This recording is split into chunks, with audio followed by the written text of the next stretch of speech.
Ooh, crap. I always wait till like the very end of the day to film, and I'm always so tired.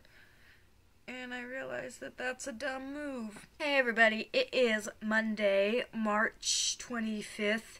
Yeah. And yeah, I got a little bit accomplished over the weekend. I listened to the audiobook for Twice Magic. This is the second book in the, I guess, Wizards of Once series by Cressida Cowell, and it was really enjoyable. It's still not quite to that level that I eventually reached in How to Train Your Dragon, but I am enjoying my time with those books immensely. They follow like a group of wizards and a group of warriors who both live in like an enchanted forest and are warring against each other, and then you have a character from each, a young child from each, come together and build up this friendship. And they kind of form a party with some other characters and work together to fight the Witch King. And yeah, they're just really fun fantasy middle grade books, and I'm really enjoying them. I'm continuing to go the audiobook route because David Tennant is fantastic. Although I will say, in the second book we get some voices that I was like, I understand that they're supposed to be like screechy and hard to listen to, but man, they were really screechy and hard to listen to. I also started the audiobook for Gregor and the Prophecy of Bane, which is the second in the Overlander series. I don't know the names for any of these series, but that's by Suzanne Collins. It's the series that she did before she did the Hunger Games trilogy, and I'm gonna say I really like these. They're pretty heavy, especially for middle grade, and they're very like serialized, which is also kind of something that can be rare for middle grade books. But yeah, so far a lot of the stuff that's happened in the second book has been like a direct result of the events that occurred in the first book. And yeah, it's just really nice that they don't like put a band-aid on anything. Like the stuff that's happened to the characters in the first book and even prior to this story being told has impact, has weight, and I really appreciate that about this series. Like there's some growth and development that's gonna have to happen with these characters in order to get them back into a comfortable space, and it doesn't just like pretend like that stuff just automatically happens. It's gonna take time to get there, and I really like that about this series. But that one follows a boy named Gregor and his little sister named Boots, who gets sucked down into like this underworld area where there's like giant bugs and bats and rats and all kinds of creepy crawly critter guys, and yeah, they're just really fun. I'm also still working my way through the Once and Future King. This has taken me a lot longer to read than I thought it was going to. Mostly I'm just not really doing well with like sitting down and reading. I'm doing okay with audiobooks still, but like sitting down and like committing my full attention to a book is proven challenging lately. I'm not really sure. I don't know, maybe if it's I've got spring fever. I need to move. But yeah, I'm on page 220 of this, which means I'm into the second book. The first book is Sword in the Stone, and the second book is, hold on, it's got deckled pages, so it's really hard to like flip to the exact page you need.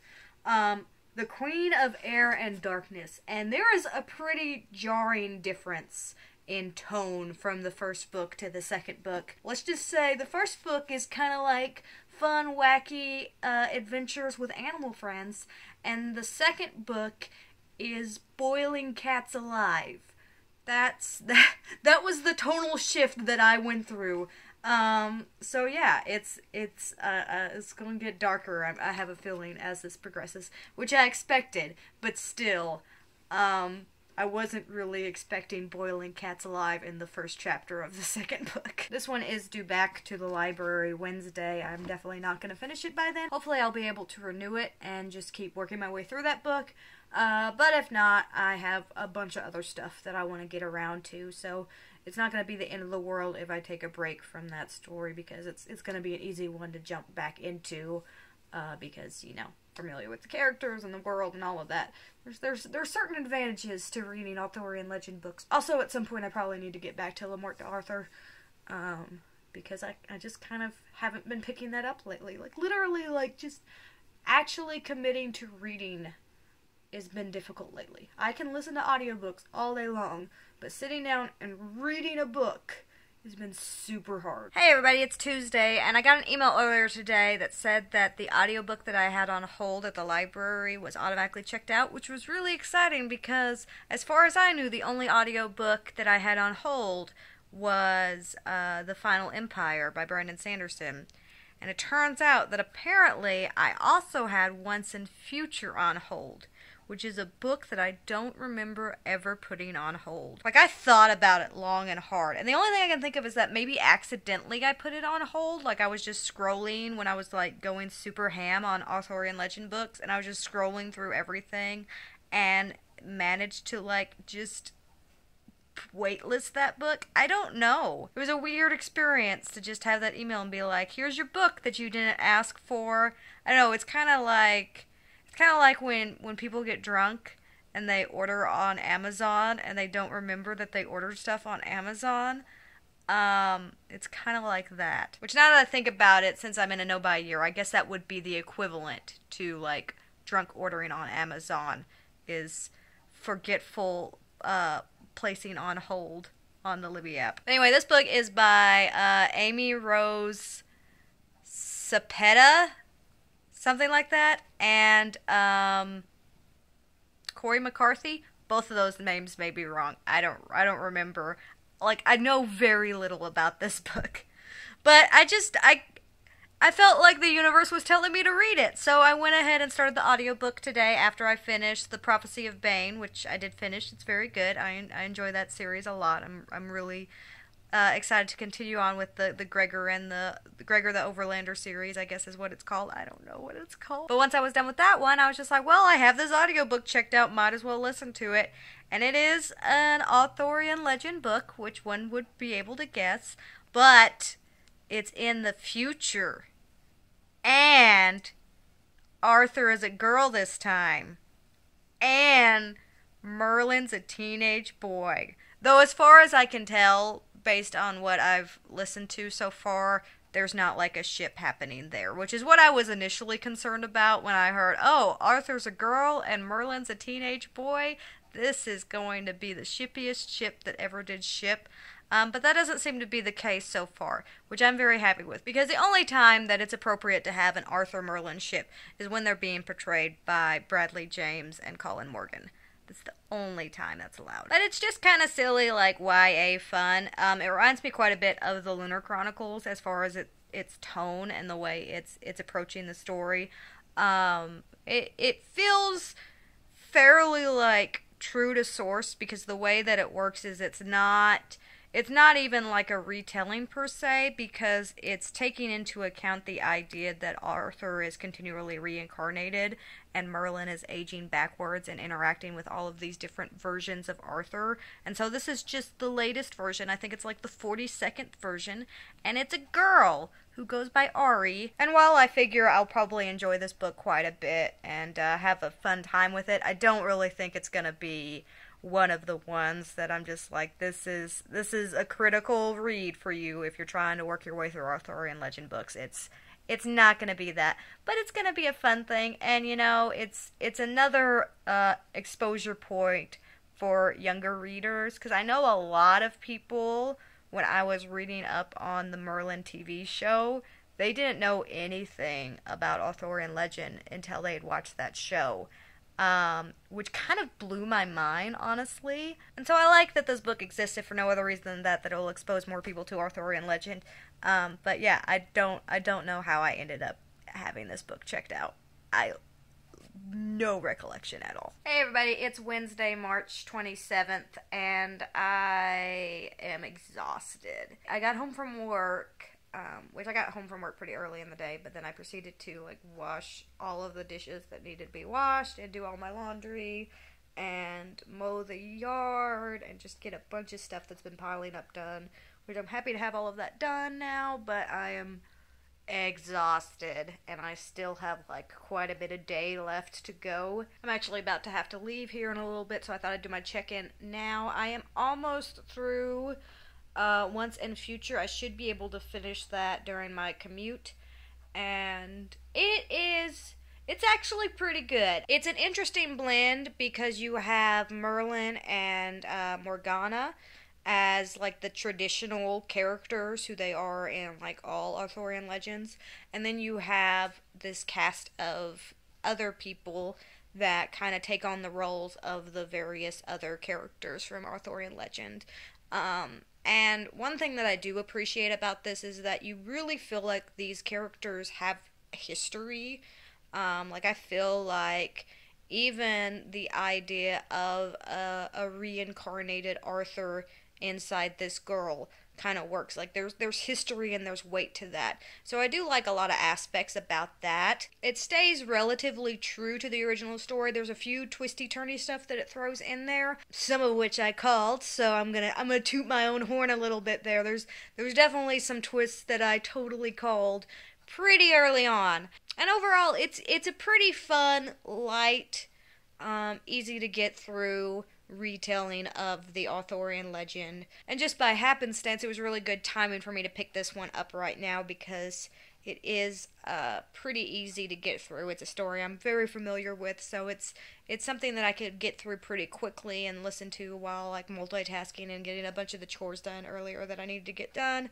And so it timed out really well when I apparently put that on hold and forgot about it completely. Really? Really? Okay, find a spot. Settle down. Come on. Really, cat? Hey everybody, it's Thursday, and we've got like surround sound mowing going on. So hopefully the audio isn't too bad for this clip. Hi. But I do actually have several books to talk about, so let's get into it. So I finished Once and Future, and it was alright. It was a solid alright. It definitely took advantage of the future setting to like have a lot of rep in it. It has like asexual rep, it has non-binary rep. And I would just say that in general, like a cast default is pansexual, which I think works great for an Arthurian legend retelling because basically all of those characters want to hook up. So it lended itself well to that story. So people's sexuality isn't really something that's explored in depth in this book. Just because there's not really any prejudice against it. That's just the way that the universe is during this time. So it doesn't get a huge amount of focus, which part of me really likes. But part of me is also really curious about what's going to happen in the next book, because this book ended in a way that could lead to some pretty extreme prejudice in the second book being explored. And so like all of that set up for people's like out there sexuality and gender roles based on today's standards and today's norms are gonna kind of be like brought back to something closer to our reality in the second book. Also, this is a series apparently, which I didn't realize until I was almost to the end of this book, and I was just like, I feel like it's setting up for a pretty major cliffhanger here. Let me check something real quick. So I've been kind of scattered and having trouble like focusing in on any like single task all day. And so I picked some shorter reads to listen to at work, and I actually got through one entirely and another one most of the way. So apparently that was a good strategy. It worked out really well. But I listened to the audiobook for this gem here. I believe it's pronounced Unfouquet Yourself. Now, this is by Gary John Bishop, and it's a self-help book. And honestly, didn't do a lot for me. I mean, it was kind of like the general notion was the fact that we tend to be so much in our own headspace all the time that we don't even realize how we even like subconsciously approach things impact how we live our lives. And it focused a lot on just like the way we phrase things and the way we think about things. And if we just like shift some things a little bit, then we can become like, you know, more productive and achieve our goals easier and have a better understanding of what our goals actually are. And there's like some tidbits blended in there that I kind of thought were grounded and made sense.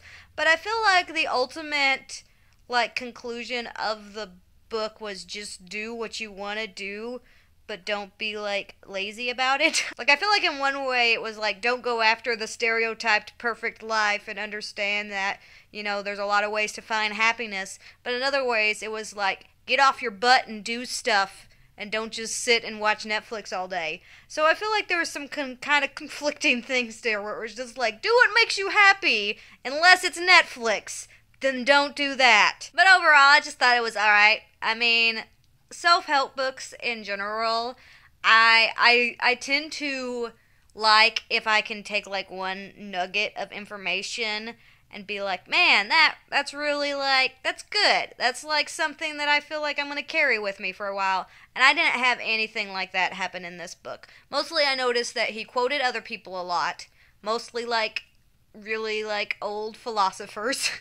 And it was just kind of weird conflicting notions. Like I wasn't really sure at the end of the book what I was supposed to be motivated to do. Because part of me felt like the book was trying to motivate me to not set unrealistic expectations, and part of me felt like the book was motivating me to just go and be and do and charge and rah. Oh goody, you're back. So after I finished that one, I started The Poet X by Elizabeth Acevedo. And this is a hard one to summarize. Are you settled? Are you settled, Kat? So this is a novel told in verse, and it's an Afro-Latin American coming-of-age story about a girl who is being raised in a Harlem neighborhood. And it is incredibly powerful and incredibly well done. And just like a magical experience listening to the audiobook because it's read by the author. And you feel all of the intent behind every word. It's really one of those that I highly recommend, even if you just cannot stand audiobooks. Please listen to this one in audiobook. It definitely enhances the experience overall, and it's a short audiobook. I think it's only like 3, maybe 3.5 hours, so it doesn't take a long time to get through, and I really do recommend listening to it because just hearing the slam poetry read out loud makes it such a more personal story. It really, like, several times today I kind of just zoned out of work and just listened to it. Hopefully my boss doesn't watch this, but it's okay. Like several times today he came and tried to get my attention, and I just did not have any attention to give because I was too like focused in on this book. And it was really kind of wow. It's very wow, and I'm not quite done with it yet. I'm probably going to listen to it some more while I'm cooking dinner and finish it up. But it really is a wow book and deserves all of the hype that it's gotten.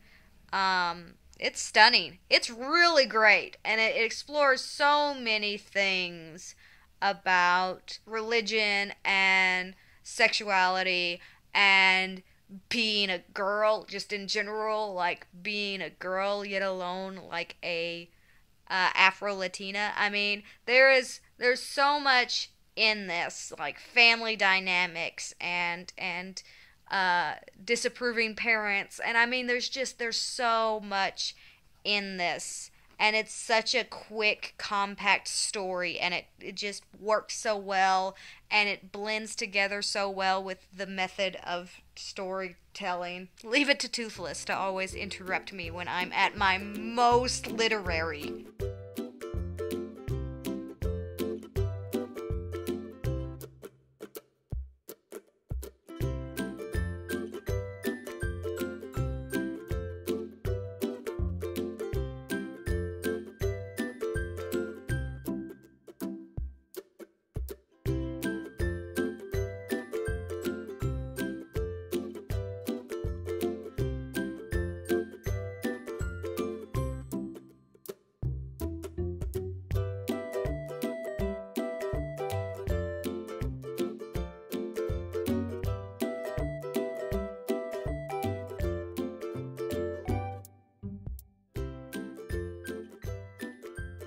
Did you get brushed? Do you feel better? Huh? Are you all sleek and shiny now? Is that the carnage? Hey everybody, it is Sunday, March 31st. So I got my hair cut on Friday, and like the main instruction that I gave my hairdresser is that I wanted it to look decent even when I put no effort into it. And yeah, I haven't even like brushed it since she cut it on Friday, and this is what it's looking like, so I think she did a pretty good job. So as per usual, I started editing the vlog and realized that I probably need to film some kind of closing clip to catch you guys up on the latter part of my reading week. I always do really good at the beginning of the week, and then like I just trail off towards the end of the week, I feel. At least lately, that's been the pattern. But I did finish The Poet X, and I thought it was really good. There is definitely one poem at the end that reads better than it, like, you can listen to it, if that makes sense. That wasn't really a logical sentence, but we're going to go with it. And basically, it's written in a way that you can kind of choose your own adventure and read it in a couple of different ways. And it's explained in the audiobook and read both ways, but I feel like it would have been more fun to, like, read it. And so I did check out, from the Libby app, I checked out the ebook. And I just read that one poem real quick and then immediately checked it back in. So somewhere there's like a Libby statistic that says I'm a super fast reader. I also started the audiobook for The Good Neighbor by Maxwell King. And this is the kind of biography about Fred Rogers. And I was a PBS kid, and I definitely watched Mr. Rogers' Neighborhood all the time. I love him. And yeah, I've heard really good things about this audiobook, but I'm barely in it, and it's read by LeVar Burton, which I thought was a nice touch. Like, really, just all of the nostalgia rolled up into one audiobook. It's fantastic. And then I have, real quick, 3 graphic novels that I read yesterday. I read Quiet Girl in a Noisy World, an introvert story, and this is by Debbie Tung. I read another one of hers earlier in the year, and I never talked about it because it was kind of just like a short, quick, read and forget about it kind of collection of online comics, and I think that one was called Book Love. But this one actually has a little bit more of an arc. It's not completely apparent, like you could read a lot of these comics individually and not feel like you're missing out on something, but there is a little bit more of an arc that you go through, a little bit more of like an autobiography aspect to this particular collection.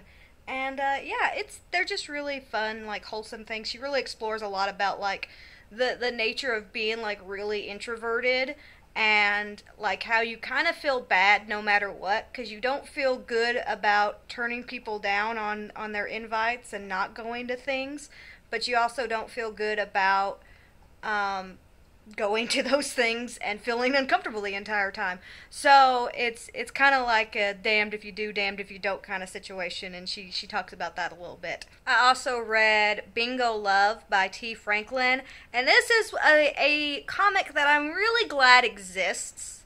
Like, I really am happy that this happened in a lot of ways, because it was a kickstarted comic by an author who really like just wasn't seeing certain representation in comics, and she wanted to change that. And although I'm really glad that this book exists, but the final execution and the story that's actually told isn't very good. So this follows 2 black women who met in the 60s and fell in love when they were in high school. But because of their families' prejudice against same-sex relationships, one of them was shipped off, and they ended up marrying men. Both of them ended up in marriages and having kids and all of that stuff. And then, like 40 years later, they come back into each other's lives and kind of like rekindle that relationship now that it's more accepted to have same-sex relationships. So at its core, I really like the concept. I think there's a lot to be done with that. However, not a lot was done with it in this book. Like, everything felt rushed. You never really got into like some of the deeper, nuanced aspects of the relationships that were formed between not only the 2 gay women, but also like the relationships with the kids and the relationships with the husbands. And I mean, it felt rushed, and it felt like it wasn't really a complete story. Now, I do think that there are other comics that follow other characters, and so maybe if you read them all together, you get a little bit more. But overall, I just felt like there wasn't enough substance to anything that I read to make me feel like I had any attachment to any of the characters, or really felt like any of it was earned. It was very insta-love. Everything just felt rushed. There was no time to really like stew in any specific aspect of the story, because it covers like 60 years, so it was just like bang, bang, bang, bang, and then you get to the end of the book, and you still don't really feel like you get these characters, like you understand what these characters went through. It's just kind of like a highlights reel rather than like a deep personal story. But still, like, super happy this book exists, super happy that somebody went on the internet and said, hey, I want to make a comic about grandmas in love, and the internet was like, yes, we want you to make that comic. Like, that makes me happy. So I'm happy this book exists. I'm not super happy with the execution. And then finally, I reread Hawkeye, My Life as a Weapon. This is a graphic novel that I absolutely adore. And I kind of forgot about it after I read it, because I guess I read it right when it was first released and didn't like continue with the series after that. So I think there's 4 volumes in total, so I'm definitely continuing this time. But I just love the dynamic between Clint and Kate. Like, I love them as, like, your superhero and sidekick duo. They balance each other so well because they're very much alike, but bring out the worst in each other in a lot of ways. It's beautiful, and I love the humor to it. I laughed out loud so many times reading it last night. My roommate thought I was quite ridiculous the entire time, but I was just sitting there and would just cackle. Like, really loudly cackle. So it's really fun. It's really funny. And I love the relationship that's forming there, that's going a little bit deeper between Clint Barton and Kate Bishop.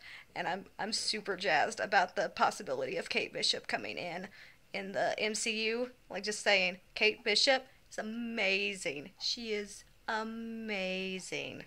I also read quite a bit more of The Once and Future King, which I was able to renew, so yes. And I'm on page like 350, I think.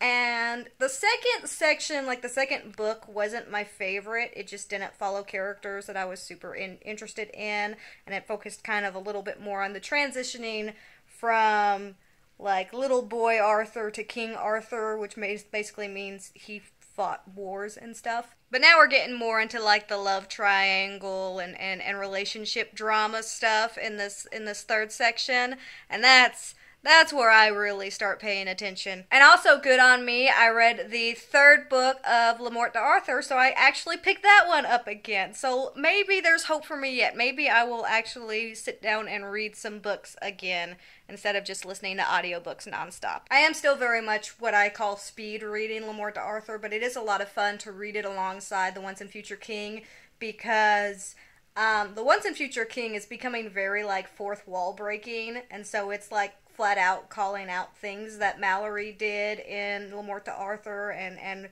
why it doesn't necessarily match what's being told in The Once and Future King. But I'm kind of like reading the same section currently in both. Like, there's a lot of overlap in what I'm reading right now, and so there's like something that's kind of briefly mentioned in The Once and Future King, and then I'm going and reading Le Morte d'Arthur, and it's like the entire story that it just kind of throws in there casually. And in The Once and Future King, I get to read it in full in Le Morte d'Arthur. So it's really kind of fun to read those simultaneously. I would think that would maybe not be the best move to read them simultaneously, but there's actually kind of a layer of storytelling that I'm not sure I would get if I wasn't reading those two simultaneously. So I don't know if that's like a recommended thing, but it's working out for me. My arm is like slowly dying, so I feel like the camera shake in this last little bit is awful, and I apologize for that.